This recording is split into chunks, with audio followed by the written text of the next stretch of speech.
New levels, new levels. The whole crew's on that new level.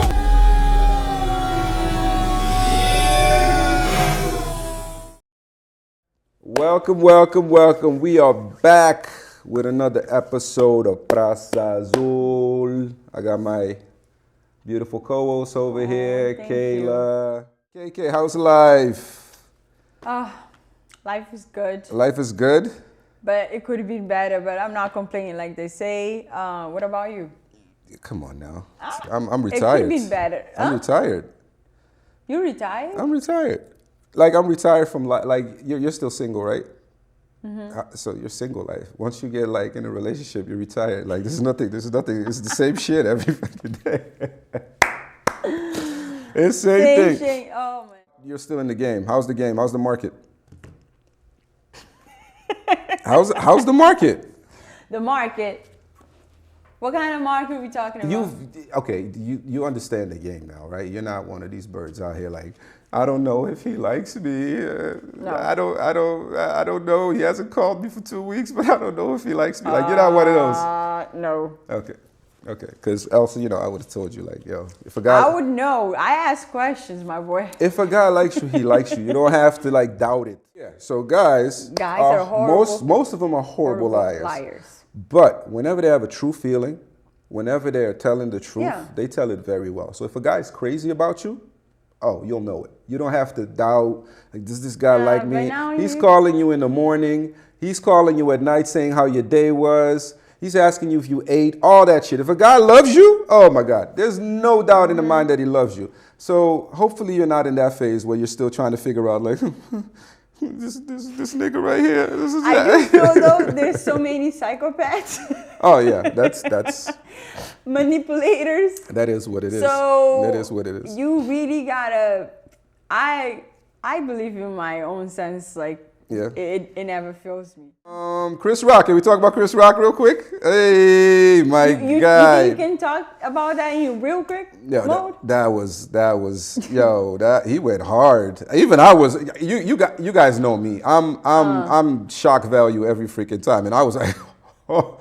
My you God. had you were like shocked, or you just laughing the whole time? He went hard on a few things that I'm like, whew, that was pretty heavy. No, but he talked about the Kardashians. He talked about Will Smith and Jada, which was really dope. That joke that he had about what did he say? He said well, I'm gonna fuck up the joke, of course, but he said something about that they were the only two couples that ever cheated on each other, that interviewed each other about Really? So I was, the guy was giving me head. How did that make you feel? I was dying. Okay, I'll tell you the bar that he had that blew my mind. He said, and I'm probably messing up the joke again. He said, the emergency room right now is filled with patients with paper cuts. That was, to me, the freaking hardest bar of that whole show. The emergency room, people are basically going to the hospital, metaphorically, with, oh my God, I got a freaking paper cut, I'm dying, da-da-da-da-da. Whenever I see these people on TV or I see something happening, it's like everything is a mental health issue. Nobody is being lazy. Nobody is just not being able to handle the pressure. It's anxiety. And the thing is, Millie, you can't say that. What if it's a real thing? What if it's fucking not? Like, what if it's there's this generation of people right now that, yes, there is a mental health issue, especially in this country. We're not eating right. We're not drinking right. We're not sleeping right. And those are the causes of most of the problems that these kids are having. They're not doing any of that right. They may be overdoing their vices. I had a conversation with somebody the other day that told me everybody needs a therapist. Everybody needs to go to therapy. Everybody needs a therapist. What is your take on that? I also saw someone that's actually a social worker, and she posted that. Mm-hmm. And I don't think everybody needs a therapist. I agree. Not everybody needs a therapist, because for you to actually, I don't know what's like the main point for you to be like, damn, I really need a therapist. It's like once you know that whatever you're doing, it's not helping yourself, right? Yeah. And then you feel like you need an extra help, an extra different mentality, like someone that you like need to talk to somebody. I need an opinion. Yeah, you need another opinion. When I feel like I'm being like kind of off, right? And then this is what I do. I'll be like moments like doing the things that I like, right? That's like kind of comforting yourself, right? Exactly. But then you can just be stuck in that stage like forever, right? You gotta be like, enough is enough. Enough is but enough. not everybody has that sense in themselves. I think two things. Three things. I think it's a sense of accountability, of course, which I always think is a big thing. Yeah. True. I also, listen, I'm a very fortunate person. I still have my mom, my dad. I got a stepmom that I'm really good at. I got my stepdad. I have all my friends from my childhood are still around, and I still have great relationships with them. I have my wife that I talk to about everything. I have my kids that I ask the most awkward questions to, but they don't even know that I'm asking them those questions. I have Kabmas, I have this show. I have people that I can, like, if I get down, I have people that I can call. Yeah, I can understand, especially in America, because in America, I have never been to a freaking country or I've never lived in a nation where there's so many people where sisters are not talking to each other, where kids are not talking to their parents. It's really bad. It's becoming worse and worse. If you cannot pick up the phone and call your mom and talk to your mom, I understand that you would want to talk to a therapist or to anybody that can just listen to you. I totally get that. It would be probably like the best because that's professional help.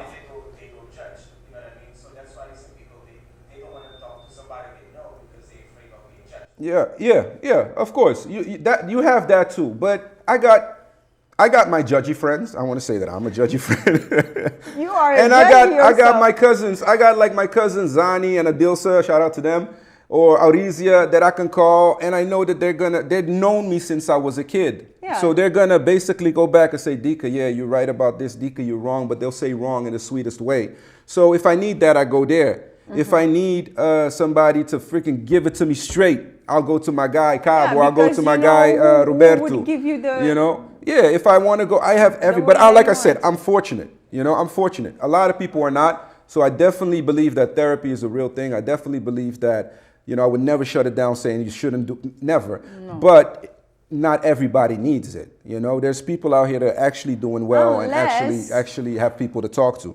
Unless you feel like you're doing good in your life and you're trying to experience some other level of like actually knowing yourself, then then I feel like, I don't need a therapist, but I would like to see how it is to have a therapist. Yeah, just to grow your mind. Yeah, that's a good point. Yeah. All right, let's go to the next point. What do you got? You brought some. Give me that. Verde. Let's go back to Verde. Let's go. I won't talk shit. All right. So they're renaming the national stadium. Pele. Pele Stadium. Yeah, Pele Stadium. Yep. So. And people have a lot to say about it? Yeah, people had a lot to say about it. Your opinion about this stadium? My opinion is that we tend to like put our people behind and give like credits or like spotlight for other people that are like, they have nothing to do like culturally. But Pele, it's a famous person for soccer, right? And we do have soccer. You didn't just ask that question like that. You didn't just ask that question. What do you mean? Pele, yeah. Pele is the face of football like forever. Yeah, no, I'm saying like, I'm not asking a question. I think that was not a question. Yeah, okay, fix your face. Your face was... So I'm just saying that we do have that culture of like soccer too, right? But that doesn't mean that we need a stadium in its name. To be very honest, guys, I don't have a name of who they would put. Maybe a great athlete, like a great Cape Verdean athlete. But definitely, I definitely don't think it should be Pele. I think Pele has had so many, there's been so many things done in his name. People know who this guy is. He is great. He is amazing. But if you're going to do something like that, you would have to put a name of a Cape Verdean person there. You know, like I know we already did that with the airports, the Cesare Airport, Amilcar Cabral Airport, you know, but we have more people that we need to bring up, even people that we might know, even not even know their story, that are important, you know, to be maybe part of a stadium like that. You think that they had that idea because it's known internationally, so having a stadium in Cape Verde with that name would make it like more. Sure. That could be also like just one way that they're doing it. That could be too, but I'm pretty sure that if we go to other still out, and the Brazil supports it. That's what they're saying. Like, if we go to other nations, like in Holland, like they choose the Dutch players from back in the days. Those are the ones that they big up, the Johan Cruyffs, the Van Bastens, and all those guys. Those are the ones that they name the stuff after. And in other countries, that's what they do. You know, they're nationalists. They want to big up their own country, their own thing. So you don't do anything wrong by choosing a Cape Verdean name because, you know, it is what it is. But that idea of FIFA saying everything should be Pele, that's not a good idea. I don't think it's a good idea. yeah, because then you disregarding the other players that are like made history. This is Pele. Pele is amazing. Don't get me wrong. He's amazing. I just think, well, definitely King Pele for sure, for sure. King Pele. But I would like to do a little bit more research on it. But I'm pretty sure that you go to Argentina, it's Maradona and Messi. You know, you go to. But that's fine. But that's our level. That's what we do. We put it on that. You know what I mean? There's enough great Cape Verdeans.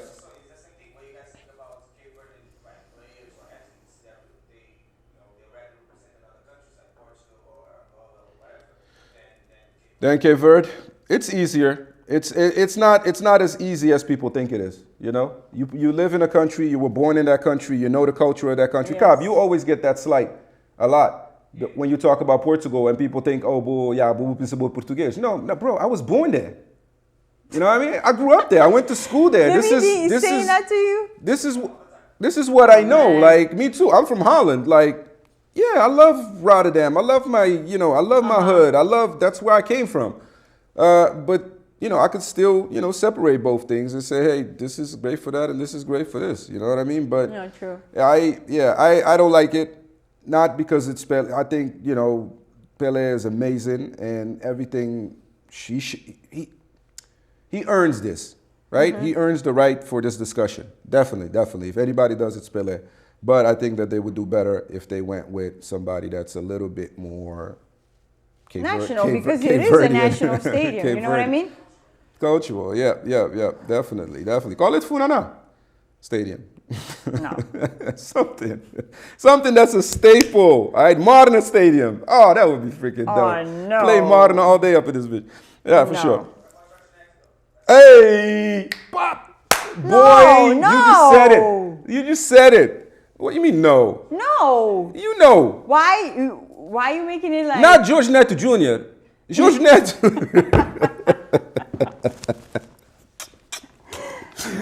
Okay.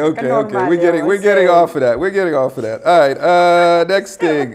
Carnival. What's up? You said something about Carnival. You had the Carnival. We have a Cape Verdean company in the food sector. Its name is Moav. So they're financially supported like last Carnival in Mindelo. Shout out to them. Yes, and I hope that the support keeps going for the next year. That's good. No, first of all, I love it. Guys, I know that we're from a quote unquote poor country. But there's so many Cape Verdeans doing really, really well. Really, really well. I don't know if this is this guy, but I know that there's a chain of supermarkets in Cape Verde and there's one person that owns all that stuff. Yeah, but it's also like they're doing good, but there's like not, because there's no competition. Yeah, but that's usually when you come up with a great idea. That's usually in a country like that, because there's always going to be one person that takes over, for sure. But that's great. I like the Carnival. One thing that I got to say about the Sami Saint Carnival, it's awesome. Yeah, it is. But I don't know if people heard about the Siniclau Carnival. Yeah, I have seen The videos. carnival in Siniclau is, I'm telling you, I don't know, like I've never, to be honest, I've never been to neither of them, right? I've seen it always on TV, but because my dad is from, They're growing a because lot. my dad is from Siniclau. No, it's huge. It's been huge for years. No, It's I'm been saying huge like for years. they really, because it's been huge, right? But you mostly would see like the Mindelo being put on TV or Yeah. doing like mostly about awards and stuff, right? I don't know if Sonic Cloud would do awards. No, it's very traditional. It's very detailed. You should see the production, yo. The production is amazing. I've known a few I've people seen some videos, that have been but part I of didn't see that have been part of that shit. production. I've seen a few. I know people that Yeah, people that I really know that have been musicians in it, that have danced in it. The queens have been in it. Like it's really, really big. I don't know about the other other islands, to be very honest, but I know that Siniclau, got to give them their props too. And about history about this though is that we kind of, this is like Brazilian thing. Ah, there we go. It is Brazilian thing, but I actually don't know for sure how did we start doing it. I know it's a copy thing. It is a copy thing, but you Yeah, know. but we also do have a lot. I feel like back in history, we do have a lot like in common. Like starting from a very we're long influenced time. by all of it. You know, we're all Portuguese-speaking countries, so we're gonna get influenced by all of it. Now, where it started, that's a conversation, but we use it all. You know what I mean? We had this discussion, same discussion with me and Cobb had it with guy from Luanda. What's his name, Cobb? How can I forget my guy's name? Jason. Oh, Jason. From Luanda. He was like making a point about where Kizomba came from. Kizomba's from Angola. Da, da, da, da, da. Could be I'm not disagreeing with that. But if I put a Zouk song from back in the days next to a Kizomba song right now, like, and let somebody else listen to it, that's not Cape Verde or whatever, let's just let somebody. There's not too much difference in the sound or whatever, you know what I mean? Like it's all the same BPM, you all do the same dances to it, we grow and we're actually... Yeah, not Zouk, not Zouk La Sesame, come on me, not that stuff. I'm talking about Ludo Zouk from back in the days. Okay. You know, like the Zouk Zouk. Yeah, okay. You know, you were created by that shit. Probably. Probably. But yeah, no, but we're always going to have that discussion. Where did it come from? I miss that kind of Zouk. Oh, yeah. The French, the Martinique Zouk? Oh, poxa vida. Get out of here. This is Dimas. But we're always going to live in those things. I never focus on where it came from. I focus on what it's doing right now. I always do that, you know. Like, Kizomba is Kizomba is for all of us now. You know what I mean? It's for everybody. Everybody's making it. Cape Verdean people making it. People from Angola making it. Is it from Angola? Great. Yes. Okay. But we're all using it now, you know, and we're all getting influenced by each other. You know what I mean? It's all like right there. We got another 10 minutes. Oh, man. Paulinho Vieira, are you going to read it or should I read it? You read it. Should I read it? You read it, please. So, Paulinho Vieira accuses businessman Joe da Silva of barring career of other artists in favor of Cesaria Évora. Paulinho Vieira, in an interview with Lusa, says that the reasons that led him to leave the big stages is because he never wanted to participate in attempts to manipulate national folklore. It says some have reduced Cape Verde's music culture to warm, belittling other styles. I didn't want that. I didn't want to be a monkey in the hands of these people. He said, adding that the decision to get away from certain people was costly, denouncing persecution and even an attempt to make him look crazy. In this sense, he says he made the decision to remove all references to his name in the promotion of Cape Verde, including the Paulinho Vieira Cultural Center in Siniclau. No! Very sad. Outside the big stages since 1996, Paulinho Vieira, in an interview with Lusa in Lisbon, where he resides, also accused the record label founded by the entrepreneur José Joe da Silva of burying the career of other artists so that thus could give more visibility to Cesaria Évora and reduce the music of Cape Verde, only to leave aside the other musical styles. They stopped all, this is a quote, They stopped all our artists from Cape Verde with exclusive contracts. Lusafrica stamped these people, gave them no work, and also didn't let them work for anyone else. Lusafrica, if this is true, you are an asshole. That's why Cesario was seen as a unique product. Only it worked. It was, and it's still in these people's plans to show that only Cesarian section, wow, I like that word, Cesarian section worked. That's not working, that's a lie. If it's a lie, I can't cooperate with it, he said. Let's give a hand of applause to Paulinho Vieira. That is... Paulinho, first off, Paulinho Vieira, Sim Clau, Brau, people that don't know, is one of the greatest Cape Verdean musicians,